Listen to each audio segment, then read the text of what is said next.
Dan kalaupun kerjanya itu cuma jadi buruh petani biasa aja. Jadi kalau misalnya mendadak kaya itu, curiga lah orang-orang di sana waktu itu. Ini jangan-jangan mereka pakai pesugihan gitu. Ini masih zaman tahun 1970-80-an lah Nadia katanya. Cuman di sini atau waktu itu nggak musuuzon, Wak. Selagi orang-orang yang diduga pakai pesugihan tadi tidak mencelakai keluarganya Ato, ya udah nggak dipermasalahin sama Ato, ya bantai kok sana lah kayak gitu ibaratnya kan. Pun kebanyakan warga di kampung sana itu juga berpikiran hal yang sama. Udah biarin aja, yang penting orang-orang itu nggak ganggu ketentraman kampung gitu kan.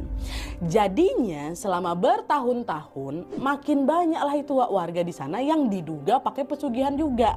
Tapi seiring berjalannya waktu di kampung mereka ini, sampailah di satu titik ada satu gang di sana yang kelihatan jadi macam gang pesugihan gitu, Wak. Gang apa? Gang Samai.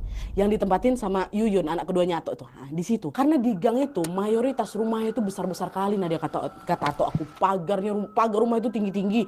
Dan anggota keluarga yang nempatin rumah itu semua pada kaya semua, sampai anak cucu mereka tuh. Jadi macam keluarga konglomerat loh. Ini macam gang-gang mewah gitu loh. Nah, di sisi lain orang-orang di gang Samai ini waktu itu juga makin lama makin jarang bersosialisasi gitu sama warga setempat. Kalaupun lagi ada hajatan atau mereka ini lagi ngadain acara, ya mereka tetap ngundang tetangga-tetangga, Wak. Tapi ya udah habis itu nggak pernah sapa-sapaan lagi. Dan waktu itu warga di sana masih nganggap itu ya pribadi masing-masing aja. Jadi nggak pernah ditegur juga sama warga-warga yang lain yang udah agak curiga ini. Pokoknya kayak gitu, Wak. Gang Sama ini makin lama makin banyak rumah-rumah yang besar kayak gitulah.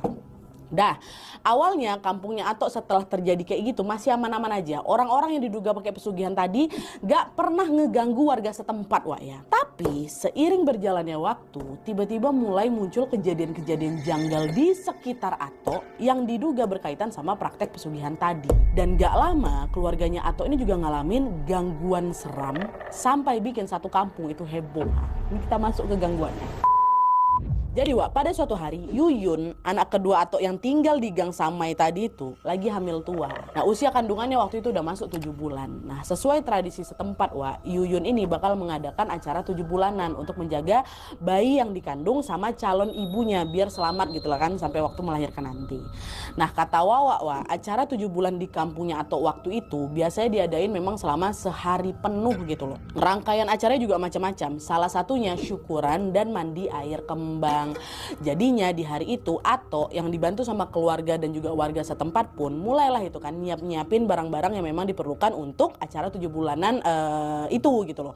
Di antaranya mereka semua ini bikin kerundung di depan rumahnya Yuyun. Jadi kerundung tuh macam bilik kayu yang ditutup pakai kain jar itu loh atau kain batik, dan fungsinya untuk tempat si calon ibu dari bayi ini bakal mandi pakai air kembang nantinya. Nah, di dalam kerundung itu